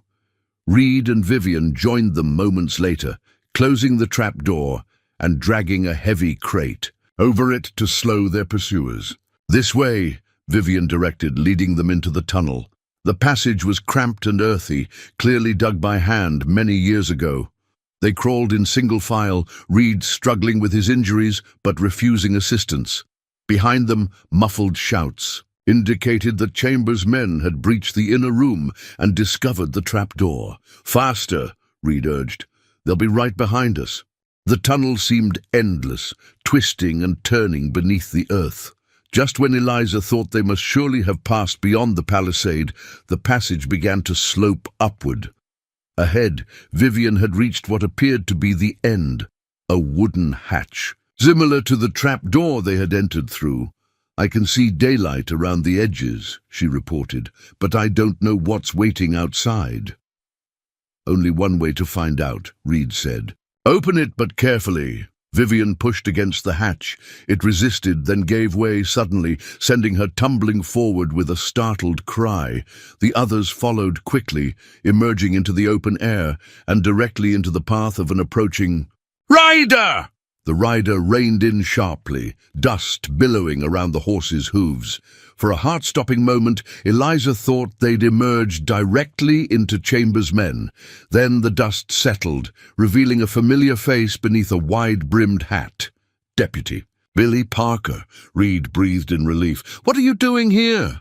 The young deputy dismounted quickly. "Looking for you. Chambers sent riders in all directions when he realized you'd escaped." He glanced at the open hatch they'd emerged from.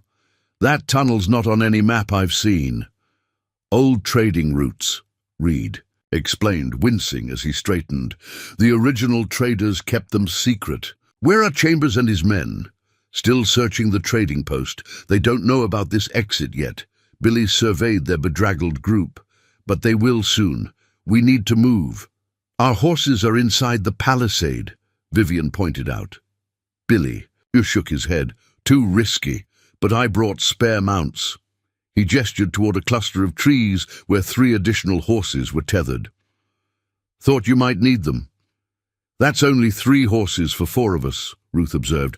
"I've got contacts." "At a ranch about 5 miles east," Billy said. "We can get another mount there." The sound of shouting from the direction of the trading post spurred them into action. Quickly, they mounted up, Ruth sharing with Vivian, while Reed and Eliza took the remaining horses. "Stay low and follow me," Billy instructed, leading them. Away from the trading post at a rapid pace, they rode hard for nearly an hour, the terrain changing from open plains to scattered woodlands. Reed was hunched forward in his saddle, his face pale with pain, but his determination undiminished. When they finally stopped to rest the horses in a sheltered grove, Eliza insisted on checking his wound. "It needs proper tending," she said worriedly. As she examined the bullet graze across his ribs, the bleeding had slowed, but infection was a real concern. "First, we need to reach safety," Reed replied, his voice tight. "How far to this ranch, Billy?" "Another hour's ride," the deputy answered. "Place belongs to Thomas Jenkins. He was a friend of your father's," he added to Reed. "Tom Jenkins." Reed nodded slowly. "Good man. Stood against Chambers when he tried to dam Crow Creek and divert water from the smaller ranches." "And he's still standing," Billy confirmed. "One of the few Chambers hasn't managed to run off or buy out." Vivian, who had been scanning their back trail, rejoined the group. "No sign of pursuit yet, but we shouldn't linger." They mounted up and continued eastward, the terrain becoming more rugged as they approached the foothills. The Jenkins Ranch came into view as the sun reached its zenith, a modest spread with well-maintained buildings and a small herd of cattle visible in the distance. A weathered man in his 60s emerged from the main house as they approached, rifle in hand. His suspicious expression changed to one of shock when he recognized Reed. "Taylor, I heard you were captured." "Was," Reed replied as he dismounted carefully. "Thanks to these ladies and Deputy Parker here."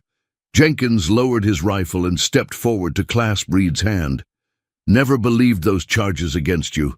Anyone with sense knew Chambers was behind it all." He glanced at the others. "Come inside, all of you. My wife will tend to those wounds while you tell me what's happening." The ranch house was comfortably furnished, with handmade quilts and simple wooden furniture. Mrs. Jenkins, a practical woman with silver-streaked hair, immediately took charge of Reed's care, ushering him to a back room despite his protests that there wasn't time. "You'll make time if you want to live long enough to clear your name," she informed him firmly. While Reed's wounds were being treated, the others explained the situation to Thomas Jenkins. The rancher listened intently, his weathered face growing increasingly grim. "So Deputy Cooper and the young lady are headed to Silver Creek with the evidence," he summarized, "and Chambers is hunting the rest of you." "That about covers it, Ruth." "Confirmed." Jenkins rubbed his jaw thoughtfully. "Silver Creek's still a long ride from here. If Chambers has men watching the trails, your friends could be in danger." "Is there a faster route?" Eliza asked anxiously. "Not faster, but safer," Jenkins replied. "There's an old mining road through the high country, hardly used these days, but it bypasses the main trails where Chambers would have men posted." "Can you guide us?" Vivian inquired. Jenkins nodded. "I can do better than that. I can have my son ride ahead to warn the governor that you're coming, and I can round up some neighbors who've suffered under Chambers' heel. Might be time to push back." Mrs. Jenkins returned from the back room, wiping her hands on her apron. "I've cleaned and bandaged his wounds, but that man needs rest. He's got 2 broken ribs, and that bullet took more than just a graze of flesh." "How long before he can ride?" Eliza asked. The older woman frowned. "A week would be sensible. A day might be possible, though I don't recommend it. We don't have." "A week," Reed said from the doorway, where he stood leaning against the frame. His color was better, and fresh bandages were visible beneath his clean shirt. "Chambers won't stop hunting us, and I won't put the Jenkins family in danger by staying here." "You always were stubborn, Reed Taylor," Mrs. Jenkins scolded. "Just like your father." A small smile touched Reed's lips. "He always said I got it from my mother." Jenkins rose decisively. "I'll have my son ride for Silver Creek immediately, and I'll send Hank to gather the neighbors. By morning, we can have 20 men ready to ride with us." "Us?" Reed questioned. "You think I'm sitting this one out?" Jenkins replied with a snort. "Chambers has been bleeding this territory dry for years. It's time someone cauterized the wound." Billy, who had been watching from the window, suddenly stiffened. "Riders approaching, at least 6 coming fast." Jenkins moved to his side, peering through the glass. "Chambers' men," he confirmed grimly. "Someone must have tracked you here." "We need to leave," Reed stated, already reaching for his gun belt. "No time," Jenkins countered. "They're too close. We make a stand here." Eliza felt a sinking sensation. They had come so far, endured so much, only to be cornered again. But as she looked around at the determined faces surrounding her, she realized something had changed. They were no longer fleeing alone. They had allies now, people willing to stand against Chambers' corruption. "Martha," Jenkins said to his wife, "get to the root cellar. Take the women with you." "I'm staying," Eliza stated firmly, checking her derringer. "As am I," Vivian added, her chin raised defiantly. Ruth nodded in agreement. "I didn't crawl through that tunnel just to hide in another hole." Mrs. Jenkins gave her husband a look that needed no translation. "I'll get the shotgun," she said simply. Jenkins grinned despite the gravity of the situation. "Should have known better," he muttered. Then, more loudly, "Billy, take the back window. Martha, the side door. Reed, you're in no condition for a fight. But I reckon telling you that is pointless, so take the front left window. I'll take the right." "What about us?" Eliza asked. "Second floor," Jenkins directed. "Better vantage point. There's a rifle in the gun cabinet upstairs. Can any of you shoot?" "I can," Eliza and Vivian responded simultaneously. "Then get up there and give us some cover. Ruth, you're no good on that ankle for running, so you stay with them. If things go badly, there's a ladder from the upstairs window to the back of the property. Use it if you need to." They took their positions just as the riders thundered into the ranch yard. From the upstairs window, Eliza could see that these weren't the same men who had pursued them from the trading post. These were different, hired. Guns, fresh and ready for violence. At their center rode a tall figure with a silver star pinned to his vest, the corrupt Marshal Fletcher, Chambers' creature to the core. "Jenkins," Fletcher called out, "we know you're harboring fugitives. Send them out now, and there won't be any trouble." Jenkins appeared at the front door, rifle held casually but ready. Only fugitive I know of is justice in this territory, Fletcher, and you're part of the reason for that.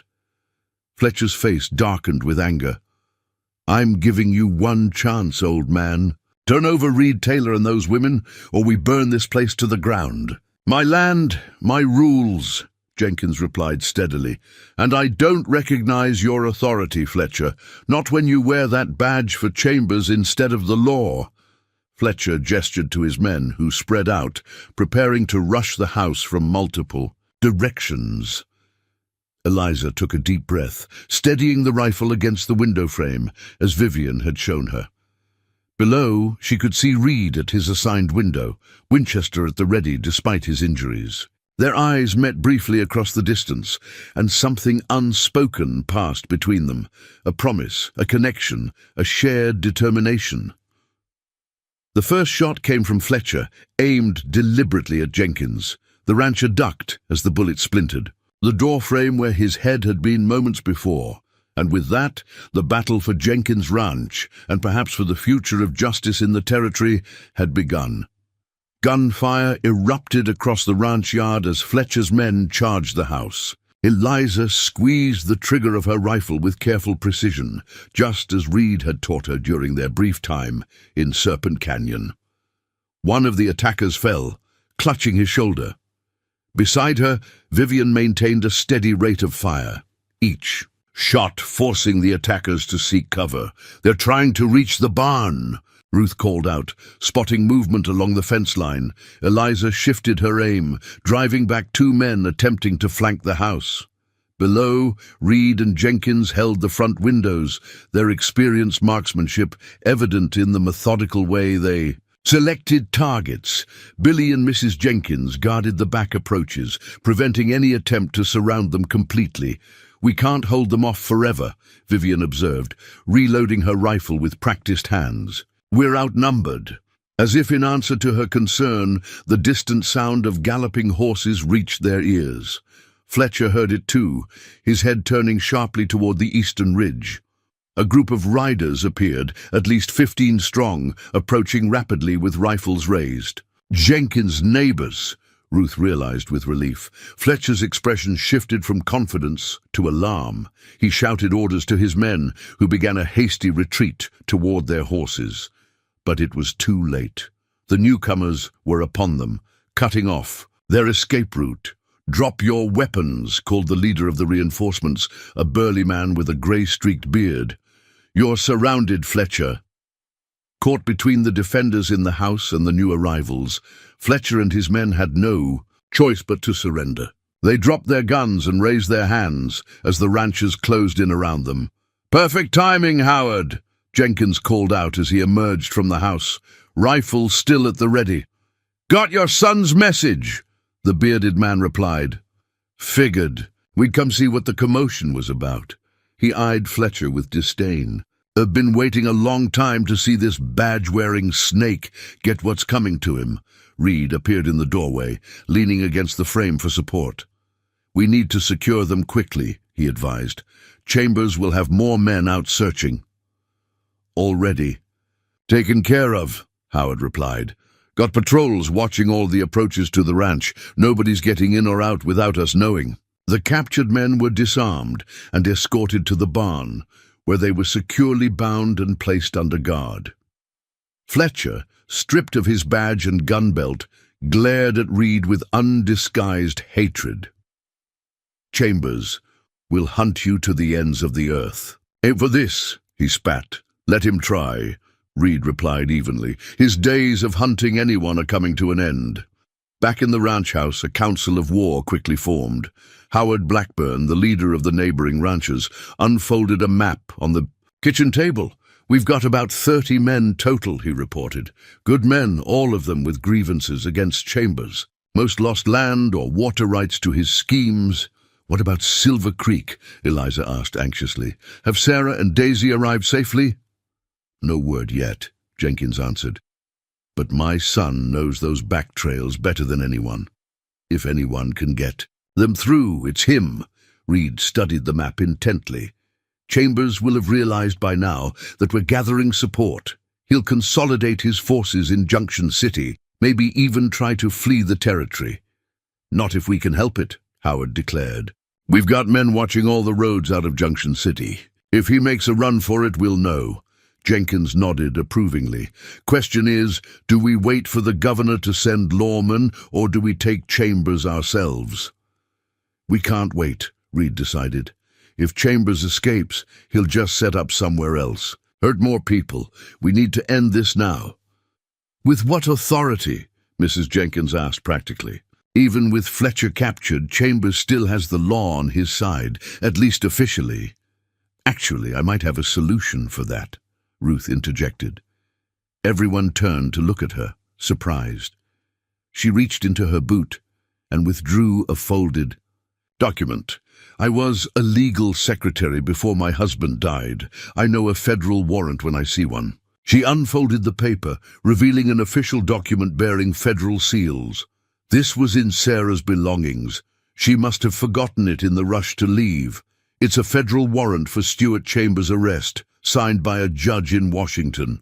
Sarah was authorized to serve it. Reed took the document, examining it carefully. This changes everything, he said, a hint of a smile crossing his face.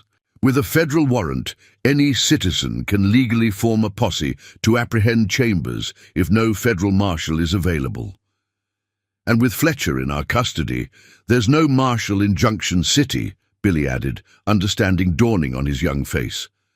So, we ride to Junction City, Jenkins concluded, not as vigilantes, but as a legal posse serving a federal warrant. The plan came together quickly. 20 men would accompany Reed, Billy, and the women to Junction City. The others would remain to guard the ranch and secure the routes to Silver Creek, ensuring that Sarah and Daisy's journey remained protected. As preparations were made, Eliza found Reed alone on the porch, gazing toward the western horizon where Junction City lay. "Are you sure you're strong enough for this?" she asked, joining him at the railing. "Strong enough," he confirmed. "Been waiting 3 years for justice. I can manage a few more hours." Eliza studied his profile, noting how the setting sun highlighted the strength in his features despite the lines of pain etched around his eyes. "What happens after?" she asked quietly. "After Chambers is brought to justice?" Reed turned to face her. "I've been so focused on clearing my name, on stopping Chambers, I haven't thought much beyond that." He paused, then added, "What about you? Will you return to Boston?" Eliza considered the question. Boston seemed a lifetime away now, a different world inhabited by a different woman. "No," she decided, "there's nothing for me there. The West has shown me something I never knew I wanted. Freedom to choose my own path." "It's a hard country," Reed warned, "but it rewards courage and determination. 2 things you have in abundance, Eliza Montgomery." Their conversation was interrupted by Jenkins calling that it was time to ride. The horses were saddled, weapons loaded, and determination set on every face. This would be the final confrontation with Stuart Chambers and his corrupt empire. The journey to Junction City took 3 hours at a steady pace. They arrived after nightfall, approaching from the east, where the terrain provided cover. The town was unusually quiet, the streets nearly deserted except for armed men patrolling in pairs. "Chambers has called in all his forces," Reed observed, as they gathered in a stand of trees overlooking the town. "He's preparing for a siege." "How many men do you estimate?" Howard asked. 20, maybe 30, Reed replied after studying the patrols, concentrated around the Grand Hotel and his offices. "We've got similar numbers," Jenkins pointed out, "but they've got defensive positions." Reed nodded thoughtfully. "We need to divide their attention, a 2-pronged approach. The strategy they devised was simple but effective. The majority of their forces would approach from the north, drawing Chambers' men into a confrontation at the edge of town. Meanwhile, a smaller group led by Reed would enter from the south, using the distraction to reach Chambers directly. Remember, Reed emphasized, we're serving a legal warrant. We want Chambers alive to face justice. He looked at each person in turn. This isn't about revenge, it's about the rule of law. As the main force prepared to move into position, Reed selected his team for the southern approach. Eliza, Vivian, Ruth, Billy, and Jenkins. 6 people to confront the man who had brought so much suffering to the territory. "Are you sure you want us along?" Ruth asked, gesturing to herself and the other women. "We're not exactly experienced in this sort of thing." "You've proven yourselves more capable than most men I've known," Reed replied sincerely, "and you deserve to see this through to the end as much as anyone." They moved under cover of darkness, using back alleys and service passages that Reed remembered from his days as marshal. The sound of gunfire erupted from the north end of town. The diversion had begun. As predicted, most of Chambers' men rushed to defend against the perceived main attack, leaving the rear entrance to the Grand Hotel lightly guarded. Billy quietly subdued the lone sentry while the others slipped inside. The hotel's opulent lobby was deserted, the normally bustling space eerily silent. Reed led them toward the staircase, indicating that Chambers' private suite was on the top floor. "Be ready for anything," he whispered as they ascended. "Chambers won't surrender without a fight." The door to the suite was closed but unguarded. Reed positioned the others strategically before knocking firmly. "Chambers, open up! I have a federal warrant for your arrest." Silence greeted his announcement. Reed nodded to Jenkins, who kicked the door open with surprising strength for his age. They rushed in, weapons ready, only to find the suite empty, or so it appeared at first glance. "Check the other rooms," Reed ordered, moving cautiously through the luxurious space. A noise from the bedroom alerted them. Reed approached the door, signaling the others to cover him. As he pushed it open, a shot rang out, the bullet embedding itself in the doorframe inches from his head. "That's close enough, Taylor," Chambers' voice called out. "I've got a hostage here who I'm sure you'd hate to see harmed." Reed peered carefully around the edge of the door. Chambers stood by the window, one arm wrapped around the neck of a young woman Reed didn't recognize. The girl's face was streaked with tears, her eyes wide with terror as Chambers pressed a revolver to her temple. "Let her go, Chambers," Reed demanded. "Your men are outnumbered. There's no escape." "There's always an escape for men with money," Chambers replied, edging toward a side door. "And I have plenty of that. Now back off or I'll kill her." "Rebecca," a surprised voice spoke behind Reed. Vivian pushed forward, her face showing shock and recognition. "Rebecca Miller." The hostage's eyes widened further. "Miss Beaumont?" "You know her?" Reed asked, without taking his eyes off Chambers. "She was my student in Charleston," Vivian explained. "What are you doing here, Rebecca?" "He brought me here 2 months ago," the girl sobbed. "Said he'd give me a job as a housekeeper, but he lied. He's kept me locked up, used me as his—" She couldn't finish the sentence. Vivian's expression transformed from shock to a cold fury that belied her usual refined demeanor. "Another victim for your collection. Mr. Chambers, another life you thought you could simply take." Chambers snarled, tightening his grip on the girl. "Stay back, I'll kill her, I swear it." "No, you won't," came a new voice from the side door Chambers had been edging toward. Sarah Cooper stepped into view, her marshal's badge glinting in the lamplight, her revolver aimed steadily at Chambers' head. "Because if you do, I'll put a bullet between your eyes before she hits the floor." Chambers froze, his gaze darting between Reed's group and Sarah. "How did you get to the governor?" Sarah finished for him. "Let's just say you underestimated the determination of women you considered property." She gestured with her free hand, and Daisy appeared beside her, along with several men wearing federal badges. "It's over, Chambers," Reed stated. "Federal marshals are here with orders to take you into custody. The governor has seen the evidence. Your empire is finished." For a moment it seemed Chambers might still attempt something desperate. Then his shoulders slumped, and he released his hostage, who ran sobbing into Vivian's arms. "You think this ends with me?"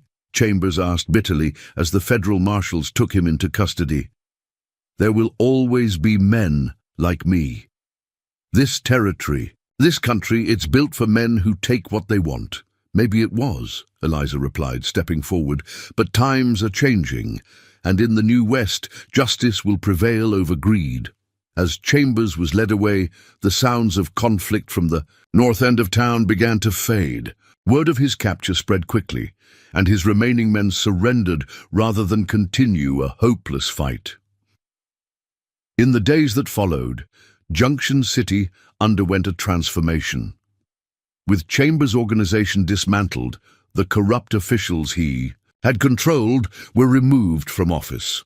Billy Parker was appointed interim marshal until permanent replacements could be arranged. The governor personally came to oversee the transition and ensure that justice was properly administered. Reed's name was officially cleared, his reputation restored. The evidence Sarah had delivered proved beyond doubt that Chambers had orchestrated the frame-up that had forced Reed into hiding 3 years earlier. 1 week after Chambers' arrest, the 5 women who had begun their journey as unwanted brides gathered on the porch of the Grand Hotel, which had been requisitioned as a temporary government headquarters. "So," Ruth said, looking around at the others, "what happens now for each of us?" "I've been offered a position as school teacher here in Junction City," Eliza revealed. "They haven't had a proper school in years." "I'm returning to Charleston," Vivian announced. "With Rebecca.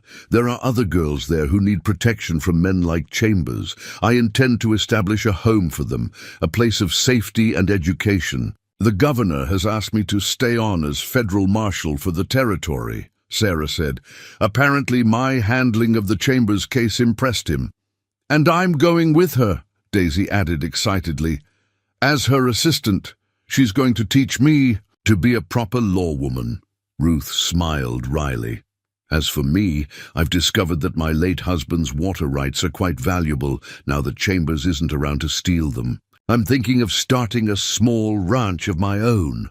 They fell silent as Reed approached, walking with a slight limp but standing straighter than when they had first met him.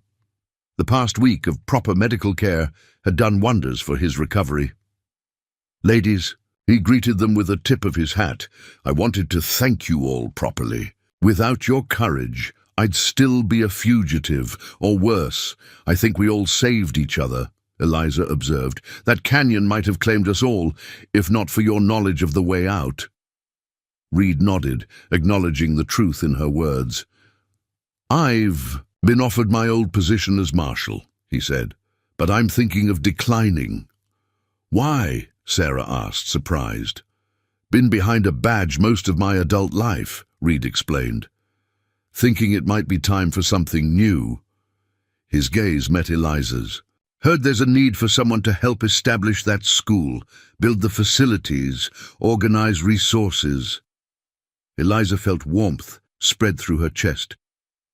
"It would be a big project," she said carefully. "Not something one person could manage alone." "I was thinking the same thing," Reed agreed, the hint of a smile playing at his lips as the others discreetly found reasons to give them privacy. Reed and Eliza walked to the edge of the porch, looking out over Junction City. The town was already changing, buildings being repaired, new businesses opening, a sense of hope replacing the fear that had permeated the place under Chambers' control. "You know," Reed said quietly, "when that stagecoach overturned in Serpent Canyon, it seemed like disaster. And yet it led us all exactly where we needed to be," Eliza finished. "Not as unwanted brides, but as architects of our own destinies." Reed turned to face her fully. "I'm not asking for any promises, Eliza, just a chance to see where this path might lead." Eliza smiled, feeling truly free for the first time in her life. "I think, Marshal Taylor, that's an expedition I'd be happy to join you on." As the sun set over Junction City, casting long shadows across the transformed landscape, 5 women who had arrived as mail-order brides stood at the threshold of new lives they had carved for themselves. The canyon that had nearly claimed them had instead become the crucible in which their true strengths were forged. And somewhere in the distance, the Stagecoach route had been redrawn to bypass Serpent Canyon entirely, its treacherous paths left to the wind and the whispers of a story that would be told for generations. The story of 5 unwanted brides, 1 determined lawman, and the courage that had transformed not just their own lives, but the future of the entire territory. Up next, you've got 2 more standout stories right on your screen. If this one hits the mark, you won't want to pass these up. Just click and check them out. And don't forget to subscribe and turn on the notification bell so you don't miss any upload from us.